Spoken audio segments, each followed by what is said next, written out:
Okay, so in this performance, the basic concept is to sandwich the selection between two cards. Let me explain the basic principle for this illusion to be accomplished. Then I will explain the performance. Let's suppose they want this card, that one. When I point to this card, I push this one down, and then when I keep running and keep showing the rest of the cards as they are normal, I take this selection in the next to the selection while I keep showing the rest. So what I do next is push the one next to the selection again downwards. So at this point, as you can see, I have two cards out jog from the pack, and over here, and right in between these two cards is the selection. So that's how the basic principle for this illusion to work. Then by pushing these two cards, the selection goes right out. That's how it works. Now, how we can go from that to outjog those two cards without the spectator noticing it. So this is what I did in the performance, and this is later I will explain how I do in reality, because some of the angles is not really practical at all for a real live performance. Which I mean, it is good, but it's dependent. How many people you have. Okay, so when I show, let's say they want this card, okay? So when I point to this card, I just push this card down. Then I take the selection and then the one next to it, this one.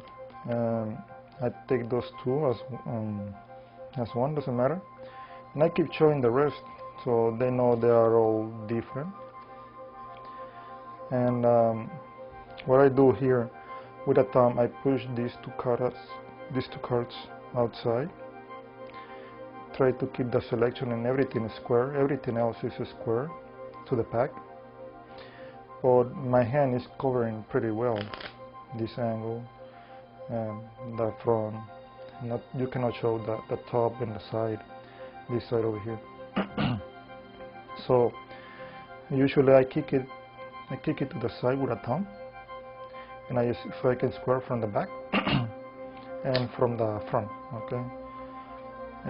But I need to outjog this card a little further down, So what I do is, because I push it sideways, you can see the corner. It also goes outside this way. So with a second finger I push it down, and then the third finger, and then the fourth finger, it keeps pushing a little further down. So it's a nice distance right there. I have the two cards over here, which is sandwiching the selection in the middle. And you can use this angle depending on the front view. You have quite a good view. And then when I use this hand, the other hand, I pinch it really hard. So because the forefinger, when I tilt this card upward, my forefinger, it bends these two cards, so you can show the front, so they don't see what is going on at the bottom. And with a forefinger, all I do is just pushing it up, and well, that's how I did it in the performance, and keep pushing it a little, keep pushing. It goes up on your command. As far as you want, you can, but I don't tilt it too much, 45 degrees, or I don't put it straight up. Just like 25-30 degrees is okay. Okay. So when I bring this hand, okay, so what I do is I with a third and a thumb, I'll jog a little more while I'm switching hand, and I bend it up. Okay. So I can put my forefinger over there, keep bending it, and I try to bring my left hand in this case as soon as possible to the front. I don't want to keep it too much in the back because it looks suspicious. And with a thumb and an index, I pinch it again really hard so I can bring this pack a little further. Okay, like that. Okay. So from this view, they can see the bottom a little bit. Depending how low your hand. You can see through the hole. They don't see anything. Which is an angle if you want to use it or not. But with a forefinger, I keep pushing up. In the selection can rise a little bit, a little more, outside the pack. And that's it. I mean, for a performance, basically it's just a sandwich in the selection. That's how it works. So some of the angles are really critical for as I would show in the performance, which I don't recommend, or I personally I don't take that risk. So what I do, I'll jack this card, and then they want this, let's say. And then I take 2 cards, and then I'll jack